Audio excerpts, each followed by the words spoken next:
hectic away day, the Reds return to Anfield this afternoon, looking to maintain the feel-good factor heading into the international break. Can anything top last Sunday's Darwin double, though?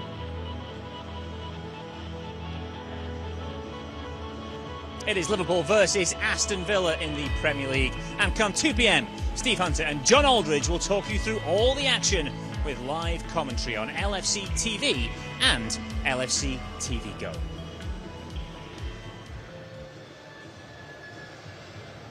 Welcome along to Matchday Live. We are streaming just now on all LFC platforms for the foreseeable future. We'll be off in a little while. Plus, we're live on LFC TV and LFC TV Go all the way through the afternoon to bring you the best build-up and reaction to today's game.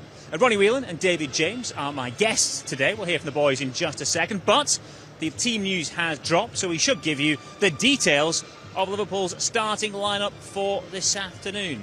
It is as follows.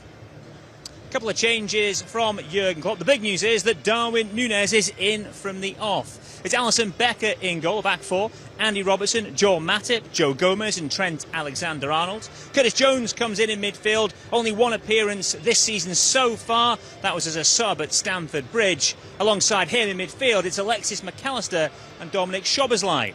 Up top, it's Luis Diaz, Mo Salah and that man Darwin Núñez. On the bench, Kelleher, Endo, Gakpo, Elliott, Jota, Tsimikas, Bajcetic, Doak and Kwanzaa.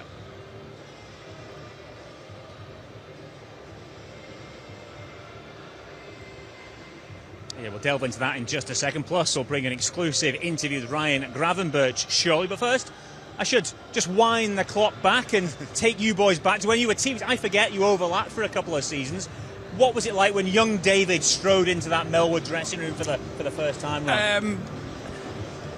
When you look back on it, you think I'd worked with Bruce for so many years. Bruce was a good friend, and then Davey come through the door, big, imposing, not a shy lad whatsoever. You knew from behind he'd be talking, he'd be telling people what to do. Very early on, you realise, yeah, big, strong, athletic goalkeeper, what we needed. And for a couple of seasons we were together, he was very good. Flip it round. What was it like as a youngster walking into that Liverpool dressing room and you've got the old guard like Ronnie sat there muttering about the glory days?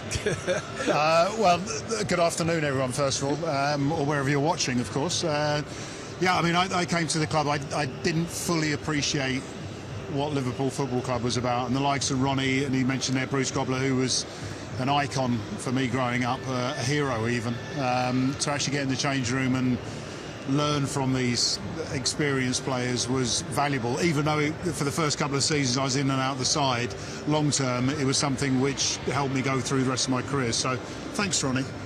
You're welcome. Thank you. Oh, it's nice, isn't it? To the present day, from the past, the team news, just gone through it then. The big debate was really whether Darwin would get a starting berth after such an impact last week. What do you make of Jürgen's decision to give him a go? Did he have to, given the impact he made and the swell of kind of excitement about it? Yeah, I think so. We forget also the goals he scored in pre-season. He scored a lot of goals, looked very, very sharp pre-season, gets his chance, comes on against Newcastle, scores two, says to the manager, you've got to play me, you've got to start with me. I'm delighted to see him start, and he took us 2 goals last weekend so well. That pacing behind the centre-backs will be great. The one against Endo as well in midfield, it was whether it was going to happen. I'm happy that he put McAllister in there and leaves Endo for a little bit longer, so we can see what goes on, see which way Liverpool play. But McAllister's playing in that defensive role is also good, but Núñez coming to start the game is great for Liverpool. Great day for him to start again, David, but you'll have to be aware it's very different starting a Premier League game as opposed to coming on for the last 25 minutes or so. Yeah, I think that was why it was a big call for Jürgen Klopp, because yes, every Liverpool fan, even us after the game last weekend, were glorifying about how good Núñez's cameo performance in the end, because it was only short. But starting a game, yeah, I mean, he has to prepare for it, he has to do all the hard work. I think in that Newcastle game, the way that the game was set up with a man down, he was limited to the counter-attacks, and yes, he did it superbly, but Aston Villa is a different proposition to Newcastle, the way that they play. Obviously, what he's seen and what Ronnie said in pre-season is one influence, but what he's Jürgen's seen in the short period of training that they've had is enough to give him the chance. And just looking at Mo's relationship with Nunes in that game against Newcastle, I think that would be a key factor as well. There's some wonderful link-up play, wonderful attempts, and you know, a chance for Nunes to score in front of the Kop. Yeah, it's all set for him today. You mentioned the midfield. You said you think McAllister back in that kind of 6 roles he did here in the game against Bournemouth. Is there a chance it could be Curtis playing deep? He did that a bit the back end of last season because McAllister got caught a couple of times against Bournemouth. Yeah, I haven't really thought that way so far. He could put Curtis Jones in there, defensive midfield, as he has played him. But Endo for me struggled when he came on in the game. Was it with the Chelsea game? Yes, we were down to the Bournemouth game. Yeah, but it was difficult for him. I know he'd gone through a hard week, but this is a big game. This new Aston Villa team, very, very difficult at any time. So put the experienced McAllister in there and let the two with the legs, Szoboszlai and Jones, let them get forward. But it'd be tricky though, wouldn't it? Because Boubacar, Luis Diaz, John McGinn, bustling industry in that midfield, and we'll have to compete with that. Yeah, and again, if you quickly flash back to the Newcastle game, because you have a player sent off, the way that you're set up, and I think Jürgen played it absolutely perfectly, you know, defensive counter-attack. Villa will allow you to have the ball at times, the way that they defend, but the way they go forward, they'll sit players in between Liverpool's defensive line and midfield. McGinn will drop into holes, and like Ronnie's saying there, I mean, McAllister will have, I think, a lot of influence in a holding position, but Jones is going to have to do the same. They're going to be running around all over the place. You say Diaby, all of them move a lot. They do it quickly. They suck the forward line in to close them down, then play with pace and aggression. And I think where Jones is. Youthfulness in a sense, and his physical ability will be better than what you talked about with Endo, who hasn't quite got that pace. So yeah, they're going to have to work hard. Beatable as Newcastle proved first game of the season. Liverpool beat Newcastle with 10 men, so should be easy. Big challenge for Liverpool's midfield then today. One man who can't play in there this afternoon is Ryan Gravenberch. He was added on deadline day, but not eligible for this afternoon. Let's hear from our new number 38 though.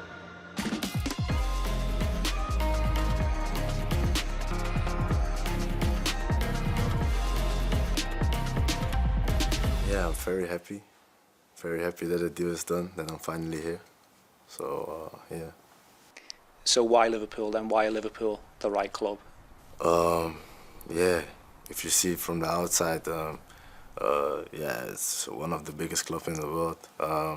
Also the fans, the stadium, yeah, I think like everything it's from outside it's top, so that's why. Obviously there are a couple of guys in the team here that you already know from the national team. Yeah. Did you speak with Virgil and Cody about the move? Yeah. Before the move I spoke a lot with the guys, and they said, yeah, we have like a good team, everything is top here, so actually my decision was quick. Now obviously we saw when you arrived at the training ground, you spoke with the manager, you went in his office. What was that like? What kind of things were you talking about? Yeah, about everything. Yeah, it's just a good coach, and he gave me so warm feeling, you know. Also I went there with my girlfriend and he spoke about almost everything and good things, so I'm very happy with him also. How did that make you feel when you left his office after that talk? Also like a great feeling, and can't wait to start with him on the pitch. And looking forward to obviously being coached and playing for him? Yeah, of course. You mentioned before about the fans and about Anfield. You've played at Anfield once before. Yeah. Unfortunately, it was behind closed doors for Ajax, so how do you think it will feel to play in front of fans? Yeah, I'm very excited, very looking to it, and I wanted to say on Sunday, I can't wait to be there, you know. It'll be a little bit different this time around? Yeah, I think so.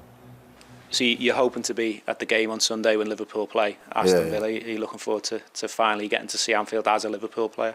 Yeah, I'm very looking forward to it.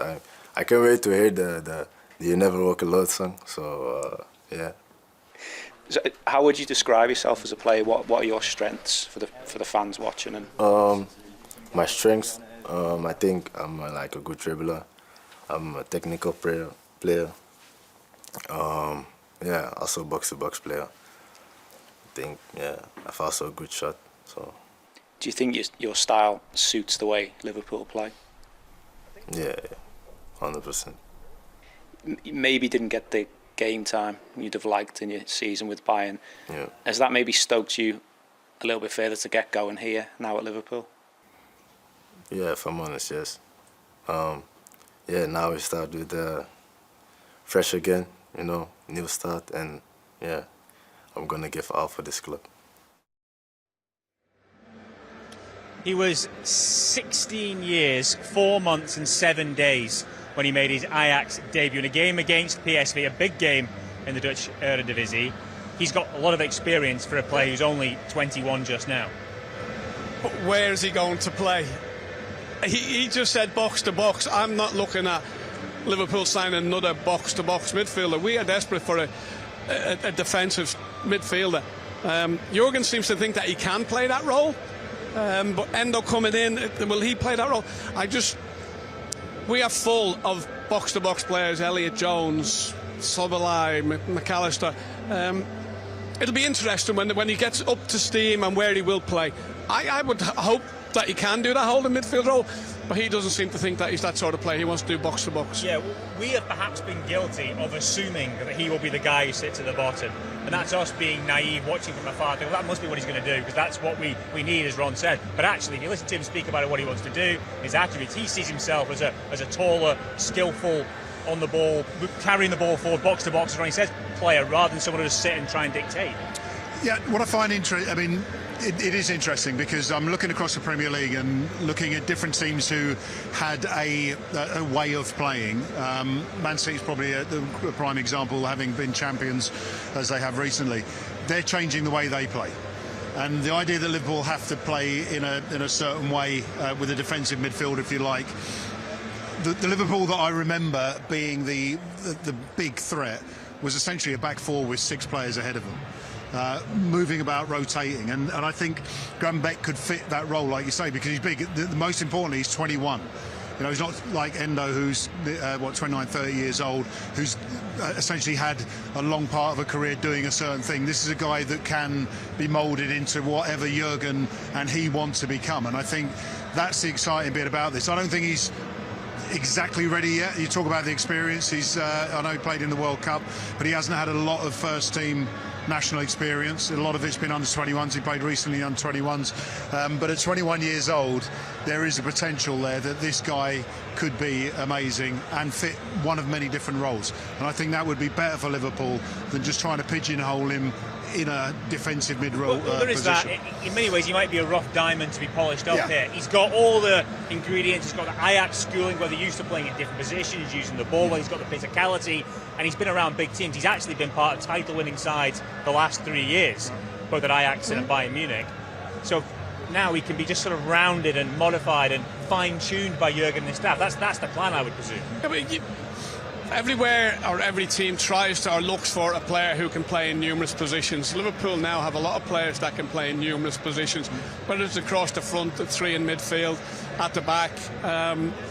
Can he drop into centre back at times? We know Endo can drop in a centre back. So bringing a lot of players in that can play different positions is going to be very, very good for Klopp if injuries come along like they have done with the 2 centre back and then it's ending off Van Dijk. It'll be very interesting. He's very experienced for a young kid. The thing is, as well, we should point out, he's a player that Jürgen and his staff have admired for a while. There was interest perhaps a year ago, didn't quite get in then. So they must see something. They must see something. So you know what? We can really work with this boy. Yeah, and it kind of goes back to the early question about me walking into the change room a couple of years ago. You bring in young players, and there's a perception that the player is ready to fit into a team. But good coaching staff, and Jürgen's proved it when he first took over, you get players and you change them in a positive way. If you remember what Jürgen took in, he didn't bring anyone in that first transfer window. He made what he had better. Now, what he's doing essentially is buying someone, but at 21 years old, with the potential, with the qualities he's got, he's talking about his skills. Well, if you can enhance those skills and add other areas, then all of a sudden he becomes a better player, which makes Liverpool a better team. And they've already started the season very well. So he's going to have to hit the ground running, essentially, when he does get his opportunity. But there is great prospect for him. He has done it before. If you go all the way back to Andy Robbo with Klopp, And everyone's going, where's this Andy Robinson? Is he supposed to play at left back? He didn't get in for so many games. But when he did get in, he was ready. He was ready to go and do the job. Big things potentially to come from Gravenberch, but they might not come straight away. Time will tell. Okay, we're going to pause things just there. We have plenty of coverage of today's game, though, across all LFC platforms. As mentioned, live audio commentary of the match comes your way from 2 o'clock on LFC TV and LFC TV Go. That is followed by the Matchday reaction at 4:15 with exclusive post-match interviews from over in the tunnel. And free highlights will be available to watch on LFC TV Go this evening at 6 p.m, with the full 90 minutes available on LFC TV and Go from midnight. And do make sure you look out for Inside Anfield as well. That'll land on YouTube and Facebook on Monday.